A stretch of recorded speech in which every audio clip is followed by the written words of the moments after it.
Welcome back, everybody. I'm Ortez. That's my main man. Oh man, I need to get this right. I always point wrong.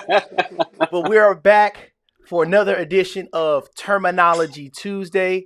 And in this edition of Terminology Tuesday, we're going to break down two terms. First, we're going to talk about the EMD, aka the Earnest Money Deposit, and also we're going to be touching bases on the down payment.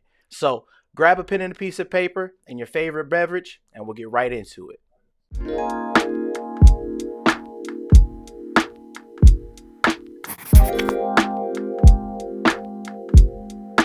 All right, ladies and gentlemen, welcome back. And we're going to go ahead and get right into it. So, first, Trav, what are we talking about first? We're going to go ahead and dive into the EMD, right? Yeah. Let's talk about the EMD, and I think that's only fitting because it's one of the first parts of the process of purchasing your home. I think Awesome, it's only fitting awesome. that goes first. All right, cool. So, I will touch bases on the Earnest Money Deposit, aka the EMD. And basically, what that is, ladies and gentlemen, is a good faith deposit, right? And it's in the sum of money that you put down to demonstrate that you're actually serious about purchasing this home. In terms of the dollar amount, it really just depends on the home that you're looking to purchase. I've seen EMDs from as low as $500 all the way to a couple of $1,000. So obviously, with the earnest money deposit, you would want to talk to your real estate agent to see if the earnest money deposit that the seller is asking for is a fair amount to secure the home. And basically, in most cases, like I said, the earnest money, it acts as a deposit on the property that you're looking to buy. And then typically, you put this earnest money deposit up right when you go to sign a purchase agreement or sales contract, right? So when you go to when you secure the home, you're going to apply that EMD check, and typically some instances you're writing an actual physical check. Some instances it comes in the form of a wire that you would wire to either the seller for an account that they will hold for closing via the title company, or to a builder. They'll also have that, and we've seen that to where they wired that and held on to it in that regards. But again, that's something that you would basically touch base on with your real estate agent to see how that process works. Now, I want to touch base on, you don't want to get this confused also with due diligence. Now, here in North and South Carolina, we do have a period called a due diligence period, and that also will come with a form of a deposit in regards to some monies that you will put down in addition to the earnest money deposit. Now, sometimes here in North Carolina, it will be just a due diligence deposit and not an earnest money deposit. But at certain points, that I have seen both in regards to a smaller earnest money deposit with a larger due diligence deposit. All right. And typically, if I'm not mistaken, Travis, we can kind of touch bases on this. As far as the money goes with the earnest money, correct me if I'm wrong. With the due diligence, I know no matter what, if you back out of the house with the seller, they keep their due diligence. But earnest money deposits, they can be refundable on certain circumstances. Correct?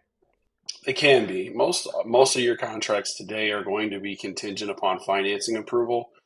We've seen situations where, for whatever reason, someone's unable to attain financing. People always insinuate that if you're unable to attain financing, that's a problem with the purchaser. Many times, those are problems with the property. Sometimes it's a poor inspection. Sometimes it's a low appraisal. In those situations, with the proper documentation, your real estate agent should be able to get your earnest money deposit back. One of the most important things that we would always want to make sure that we express to you is that you should be reading your contract. You should be leaning on that real estate agent and understanding how that earnest money deposit may or may not be returned to you should that transaction not finish. Essentially, that earnest money deposit will flip over to cover closing costs, down payments, all the myriad of costs that you're going to see when you're purchasing a home. But it's absolutely important to know how it works should the worst happen. Okay, okay, good, good, good. Now, the next topic that we want to touch on is going to be the down payment. Now, hand that off to Travis, tell the folks what is the down payment and what it all entails when it comes to the mortgage transaction. Great question. Everybody, one of the first things we talk about when you go through a pre-approval is going to be the down payment. I think the down payment is right up there with credit as far as those things that are the most talked about. Whether it be what programs do I have the option to have a lower down payment, or how much of a down payment do I have to eliminate mortgage insurance, things like that. But essentially, down payment is anything that you're putting on the principal balance of your purchase. Essentially, if you're buying a home, let's just say for even numbers, we're buying a $300,000 house. Most often, your down payment is going to represent a percentage of that purchase price. In that situation, $300,000 purchase, 5% down payment, we're talking about $15,000 going towards the principal of that purchase. That doesn't include your closing costs. I know we've done some great videos here, and we're going to do more videos on closing costs and really break that down for you. We'll make sure that we put a link in the comments for you if you want to check out information for that. Down payment is essentially only going towards the principal. One of the questions we get most often is how much do I have for a down payment? And that's a fantastic question. We actually have products with as little as zero down for products like VA loans for our veterans, surviving spouses. We have USDA loans that also have 0% down payment options. We've even rolled out recently a 1% down conventional loan for people that fit in the in the right box for that program, if you would. Most of my clients today, especially my first time home buyers, are taking full advantage and getting in with the least amount out of their pocket, which is most often somewhere between 3 and 5%. Okay, excellent, excellent. And then the only thing I would probably add to it is, folks, don't let the down payment steer you away or deter you from purchasing a home. We always hear this common thing like, "Hey, I need to put 20% down to go ahead and buy a home," and that's kind of like the old way of thinking in regards to that. So please reach out to us when it comes to purchasing a home so we can see which program would fit your specific needs when it comes to down payment in that regards. I think we kind of touched base on everything. Travis, is there anything Yeah. you kind of want to add to what we talked about? Super important piece of information that I hope to pass along to people is I actually spoke to a client a couple of weeks back who was moving into a new rental. Between first and last month's rent and the security deposit, they would have had enough to put 5% down on a very nice house. So a lot of times when we think about that buying versus renting, which we're going to talk about here on the channel a lot, think about that.